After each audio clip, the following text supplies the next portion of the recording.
हैदराबाद के जवाहर नगर इलाके से एक महिला पिछले साल मई के महीने में रहस्यमयी तरीके से गायब हो जाती है। इस महिला की दो बेटियां हैं। बड़ी बेटी कहीं और रहती है और छोटी बेटी जिसकी उम्र 17 साल की है वो इस महिला के साथ जवाहर नगर इलाके के मकान में ही रहती है। महिला लोगों के घरों में जाकर काम करती है, हाउस हेल्प का। और 12 मई को अंजू दसारी नाम की ये महिला अपने घर से कामकाज के लिए, अपनी ड्यूटी के लिए निकलती है, लेकिन फिर लौटकर नहीं आती। छोटी बेटी को जब ये रियलाइज़ होता है कि उसकी माँ घर लौटकर नहीं आ रही है और फ़ोन उनका स्विच ऑफ आ रहा है, तो वो काफ़ी परेशान हो जाती है। वो अपने तौर पर महिला को ढूंढने की कोशिश करती है, लेकिन महिला के बारे में कोई भी जानकारी नहीं मिल पाती। इसके बाद दिन, हफ्ते, महीने का वक्त गुजर जाता है और तकरीबन 5 महीने बाद इस मामले में पहली बार इस महिला की जो बड़ी बेटी है, उसका नाम है रोशनी कुमारी, वो जवाहर नगर थाने में अपनी माँ की गुमशुदगी की रिपोर्ट लिखवाती है।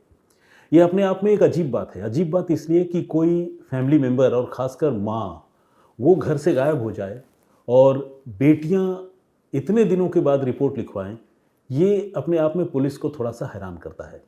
पुलिस अब रोशनी और उसकी छोटी बहन, जो कि महिला के साथ रहती थी, अंजू के साथ रहती थी, उससे पूछताछ करती है। दोनों ये बताते हैं कि हाँ, महिला मतलब उनकी माँ जो है वो मई के महीने से लापता ज़रूर हैं, लेकिन इतने दिनों के बाद रिपोर्ट उन्होंने इसलिए लिखवाई क्योंकि उन्हें ऐसा लगता है कि उनकी माँ अपने किसी फ्रेंड के साथ, अपने किसी जानने वाले पुरुष के साथ कहीं चली गई है और अब उनका कोई पता नहीं है। 5 महीने गुजर चुके हैं। पुलिस उनसे पूछती है कि अगर आपको ऐसा लगता है कि आपकी माँ किसी के साथ चली गई हैं, तो आपने 5 महीने बाद रिपोर्ट क्यों लिखवाई? मतलब या तो फिर आप रिपोर्ट नहीं लिखवाते या फिर इससे पहले कभी लिखवाते। आदमी तो 1-2 दिन में, 3 दिन में रिपोर्ट लिखवाता है।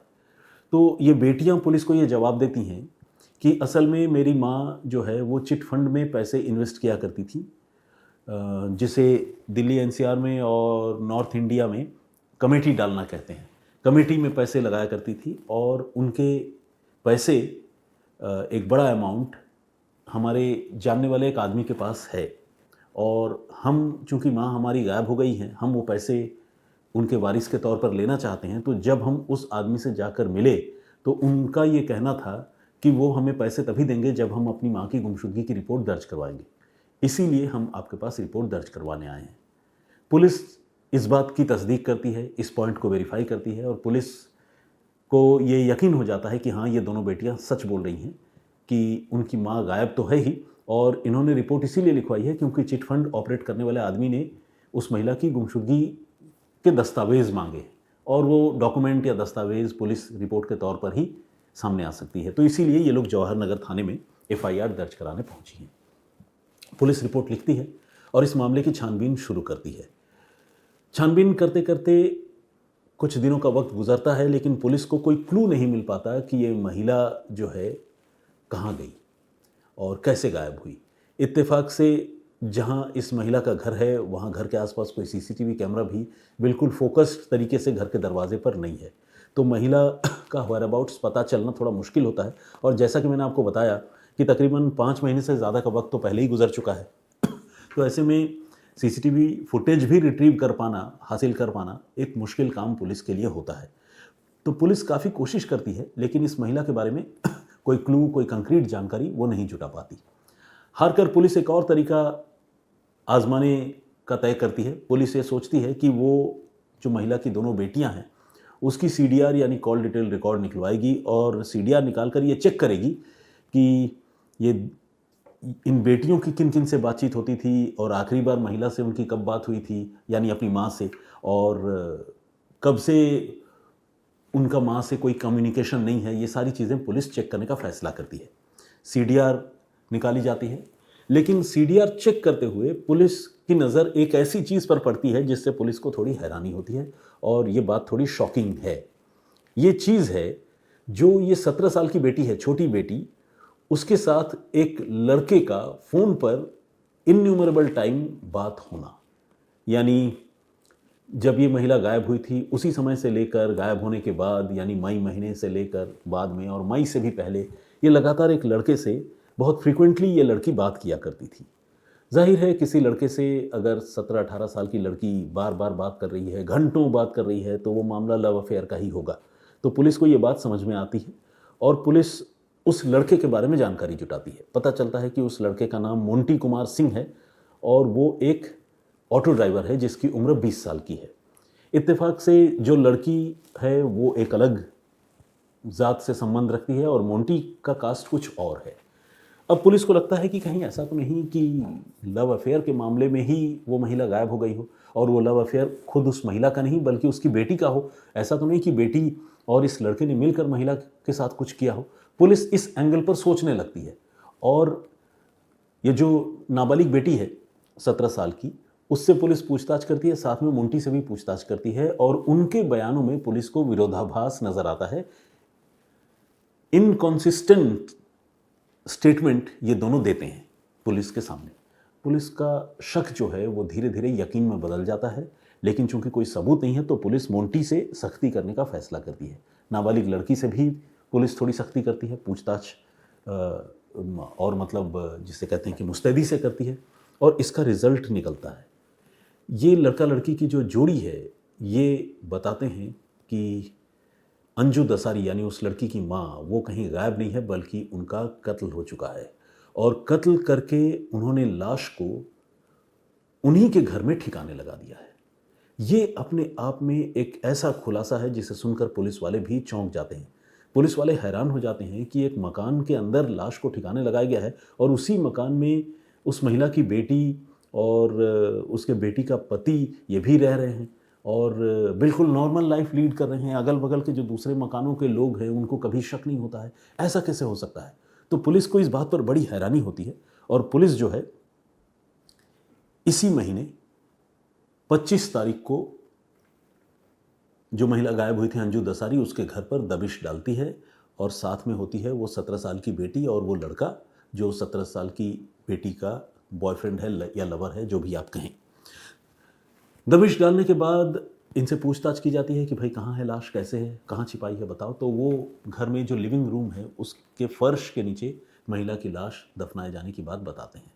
फर्श जो है वो बिल्कुल चकाचक है, ऊपर कंक्रीट है, सीमेंट है, जैसा कि आम घरों में होता है और देखकर बिल्कुल भी ऐसा नहीं लगता कि इसके नीचे किसी की लाश हो सकती है। लेकिन चूंकि कत्ल के शक के घेरे में आए लड़का और लड़की दोनों ये बात कबूलते हैं तो पुलिस उनकी निशानदेही पर, उनके बताने पर उस फर्श की खुदाई शुरू करती है और खुदाई करने के बाद आखिरकार ज़मीन के नीचे से हड्डियों, खोपड़ी और इसी तरह के जो मोर्टल रिमेन्स हैं उनकी सूरत में, उनकी शक्ल में अंजू दसारी की लाश बरामद हो जाती है। यानी उस महिला की लाश जो उसी मकान में रहती थी और उसी मकान में पिछले 5 महीने से वो दफन थी। अब तो 5 महीने से भी ज़्यादा हो गए तकरीबन, या होने को हैं। तो पुलिस ये लाश बरामद कर लेती है और इस मामले में जाहिर है बेटी ने कत्ल किया है तो बेटी को जो है वो पुलिस गिरफ्त में लेती है और साथ ही मोंटी को भी पुलिस पकड़ लेती है। अब सवाल ये है कि इन दोनों ने मिलकर अंजू दसारी की हत्या क्यों की, और दूसरा ये कि चलिए ये तो इस मर्डर में इन्वॉल्व हैं, लेकिन जो बड़ी बेटी है उस बड़ी बेटी ने इस मामले में अपनी बहन का साथ क्यों दिया। तो पुलिस अब इस मामले को और गहराई से उसकी परतें उधेड़ने की शुरुआत करती है। इनसे जब पूछताछ होती है तो ये बताते हैं कि मोंटी के साथ छोटी बेटी का अफेयर जो था उससे अंजू काफ़ी नाराज़ रहती थी। दोनों चूंकि अलग अलग कास्ट से भी बिलोंग करते हैं तो अंजू इस रिलेशनशिप को कभी भी एंडोर्स नहीं करती थी, उसको सपोर्ट नहीं करती थी और अक्सर अपनी बेटी को रोका टोका करती थी और मोंटी को भी वो डांटा फटकारा करती थी। मोंटी को एक बार उसने अपनी छोटी बेटी के साथ ज़्यादती करने के इल्ज़ाम में गिरफ्तार करवा दिया था, उसके खिलाफ केस दर्ज करवाया था और पॉक्सो एक्ट की धाराओं के तहत केस दर्ज हुआ था और उस लड़के को 50 दिनों के लिए जेल जाना पड़ा था। इसके बाद जब वो लौट कर आया था तो उसके मन में रंजिश तो थी, लेकिन चूंकि गर्लफ्रेंड की माँ थी तो वो ज़्यादा कुछ कर नहीं पाया। गर्लफ्रेंड से फिर चोरी छिपे मिलने लगा। अंजू को फिर पता चला, अंजू ने फिर उसके खिलाफ रिपोर्ट लिखवाई और इस बार वो फिर से जेल चला गया। 2 बार जेल गया तो उसके बाद उसका खून खौलने लगा। वो इस बार जब बाहर आया तो उसने तय किया कि वो अब अंजू को नहीं छोड़ेगा। इसके बाद उसने अंजू की बेटी से, जो उसकी गर्लफ्रेंड है, उससे बात की और दोनों ने प्लान किया कि वो अंजू को रास्ते से हटा देंगे। यानी लड़की ने यह तय किया कि वो अपने प्रेमी, अपने आशिक के लिए अपनी माँ की हत्या कर देगी। इसके बाद 12 मई को अंजू जब काम पर निकली तो उसने मोंटी को अपने घर बुला लिया लड़की ने, और मोंटी वहाँ छिपकर बैठ गया। अंजू कामकाज के बाद जब घर लौटी तो चाकू से वार करके बेटी और उसके बॉयफ्रेंड ने अंजू की जान ले ली। इसके बाद उसकी लाश को एक कपड़े में बांधकर उस दिन तो उन्होंने कॉट के नीचे, खटिए के नीचे छुपा दिया, और अगले दिन फिर उन्होंने लाश को ठिकाने लगाने की जो हरकत है, जो करतूत है, वो शुरू कर दी, और उन्होंने लिविंग रूम का फ्लोर पूरी तरह से खोद दिया। खोदने के बाद, गड्ढा करने के बाद उसमें लाश डाली, दफनाई, और फिर इन दोनों ने मिलकर ऊपर से सीमेंट वगैरह डालकर उसकी चिनाई कर दी। और ये जो एक्ट है ये कई दिनों तक चलता रहा, क्योंकि ये एक दिन में इन दोनों के बस का रोग नहीं था। ये किस्तों में जो है उस पूरे मामले को निपटाते रहे, डेड बॉडी को ठिकाने लगाते रहे। और न सिर्फ इन्होंने लाश को ठिकाने लगा दिया, बल्कि ठिकाने लगाने के दौरान उसी मकान में अंजू की जो बेटी है वो एक नॉर्मल लाइफ लीड करती रही। बाहर जाती, वापस आती, बॉयफ्रेंड से मिलती, अगल बगल में किसी को भी गुमशुदगी का भी पता नहीं चला। ये जो बेटी है इसने तो खुद कत्ल किया था, तो गुमशुदगी को लेकर ये भी बेचैन नहीं थी, क्योंकि इसको तो पता था कि माँ को मार के मैंने खुद ही दफना दिया है। बड़ी बेटी को इसने पहले नहीं बताया, यानी जो इसकी दीदी है इस लड़की की, जिसका नाम रोशनी है, उसे पहले नहीं बताया। और बाद में जब बड़ी बेटी ने अपनी माँ के बारे में छोटी बेटी से पूछताछ की तो छोटी बेटी ने उसे ये कहानी सुना दी कि मेरी मम्मी का तो किसी से अफेयर चल रहा था, और मतलब हमारी मम्मी का, और वो किसी आदमी के साथ चली गई। बड़ी बेटी को भी ये कहानी समझ में आई, उसे लगा कि हाँ ऐसा हो सकता है। असल में अंजू की शादी तो हुई थी, जाहिर है तभी उसकी 2 बेटियां थी, लेकिन अंजू का जो पति है उसने तकरीबन 5 साल पहले अंजू को छोड़ दिया था, और उसने कहीं और किसी और महिला से शादी कर ली। और अंजू तब से अपनी दोनों बेटियों की परवरिश करती रही और उन्हीं के साथ रहती रही। खुद जो है वो मेहनत मजदूरी करती, हाउस हेल्प का काम करते, और उसने दोनों बेटियों को बड़ा किया। लेकिन विडंबना देखिए कि एक बेटी तो उसकी कातिल निकली, और जो दूसरी बड़ी बेटी है उस बेटी को भी छोटी बेटी ने ये कहकर गुमराह किया कि माँ किसी के साथ भाग गई है।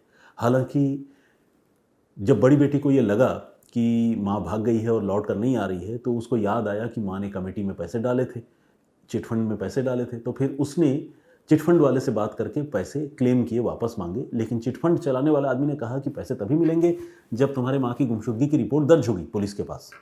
तो फिर दोनों बेटियां जो है वो थाने पहुंची और उन्होंने अपनी माँ की गुमशुदगी की रिपोर्ट दर्ज करवाई। इसमें एक बेटी तो अनजान थी, उसे लग रहा था कि वाकई मेरी माँ जो है अपने बॉयफ्रेंड के साथ फरार हो गई है, गुमशुदगी की रिपोर्ट लिखवाने पहुंची थी। जबकि दूसरी बेटी जो छोटी बेटी थी वो कातिल है, उसे पता था कि उसने माँ की हत्या की है, लेकिन इसके बावजूद वो बड़ी बेटी के साथ गुमशुदगी की रिपोर्ट दर्ज करवाने पहुंची थी और अपनी माँ के मर्डर के मामले को एक गुमशुदगी का मामला बताकर ड्रामा कर रही थी। लेकिन आखिरकार पुलिस ने तफ्तीश शुरू की, और जैसा कि मैंने आपको बताया, सीडीआर से पहली बार पुलिस को छोटी बेटी पर शक हुआ, और शक होने के बाद जैसे जैसे पड़ताल आगे बढ़ी, उस किरदार का भी पता चला, मोंटी कुमार सिंह का, जो कि बॉयफ्रेंड था, और उसके बाद फिर इस कत्ल का खुलासा हो गया। फिलहाल एक अपडेट ये भी है कि मोंटी के साथ उस लड़की ने अब शादी कर ली है मंदिर में, और इन दोनों को एक बच्चा भी है। लेकिन कत्ल के इल्ज़ाम में लड़का लड़की दोनों अब सलाखों के पीछे पहुंच चुके हैं। तो ये थी पूरी कहानी, ये थी पूरी साजिश, जिसमें एक बेटी अपने ही माँ की कातिल निकली, और न सिर्फ उसने माँ का कत्ल किया बल्कि 5 महीने तक अपनी माँ की लाश के साथ उसी घर में एक नॉर्मल लाइफ लीड करती रही। इस पूरी कहानी को सुनकर आप क्या सोचते हैं, आपका पॉइंट ऑफ व्यू क्या है, प्लीज़ हमें कमेंट करके ज़रूर बताइएगा। आजकल इस तरह की घटनाएं अक्सर सुनने को मिलती हैं जो अविश्वसनीय तो लगती हैं, लेकिन है तो सच, और वाकई दुनिया जो है वो कहते हैं ना, रहने लायक नहीं रह गई है। शायद इन्हीं घटनाओं को सुनने के बाद लोग ऐसा कहते हैं। जो प्रीवियस स्टोरी मैंने आप लोगों को सुनाई थी, हमने आपको बताया था कि एक नौजवान शख्स, एक आदमी, उसकी रहस्यमयी तरीके से पहले गुमशुदगी हुई और फिर उसकी लाश टुकड़ों में बटी हुई पुलिस को मिली।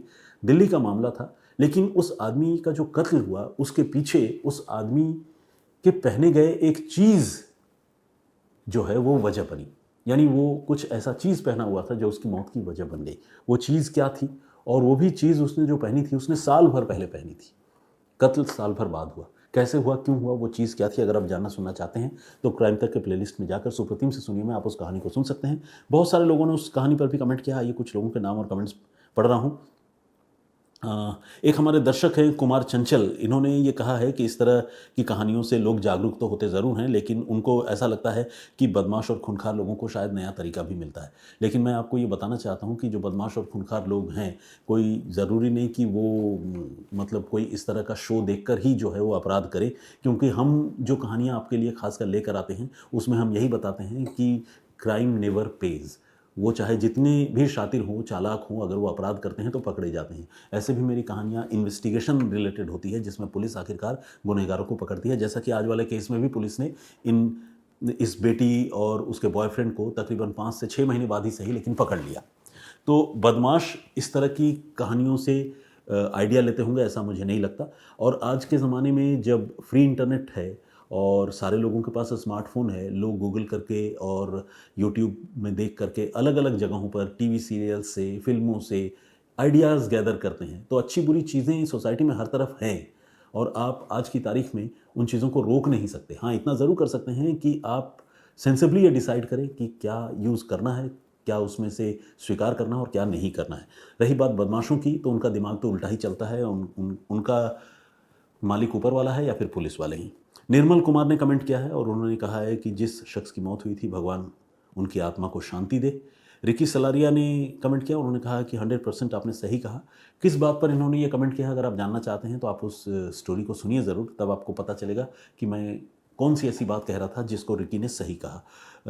रंजन आनंद ने कमेंट किया है, अत्यंत दुखद खबर उन्होंने लिखा है, सारंग चौहान, और इन्होंने भी कहा है कि मैंने जो बात कही थी वो बिल्कुल सही है। जगदीश चांडीगढ़ जी ने कमेंट किया है, रेगुलर लिसनर है, रेगुलर कमेंट भी करते हैं, बहुत स्वागत आपका। और हमारे दर्शक हैं मनु दी फैंथिस्ट कुछ ऐसा है, मतलब हो सकता है कि मैं नाम और सरनेम या जो भी इन्होंने अपना आईडी बनाया है उसको अलग अलग ब्रेक करके पढ़ नहीं पा रहा हूँ, लेकिन मनु इनिशियल नेम है, इतना मैं कह सकता हूँ। परूप श्रेष्ठा जी ने भी कमेंट किया, बहुत बहुत स्वागत आपका। इसके अलावा एक आईडी है, उन्होंने रैंडम वर्ड से आईडी बनाई है और उन्होंने लिखा है कि लालच के लिए लोग क्या क्या नहीं करते। प्रदीप भामदू जी का कमेंट है। रीता छेत्री का कमेंट है, उन्होंने वेरी सैड लिखा है। लुधियाना से गुरप्रीत सिंह जी हैं, इन्होंने जय हिंद कहा है, मेरी ओर से भी आपको जय हिंद। रंजन डी कामले ने कमेंट किया है, उन्होंने कहा है कि कत्ल करना जो है वो ठीक नहीं है।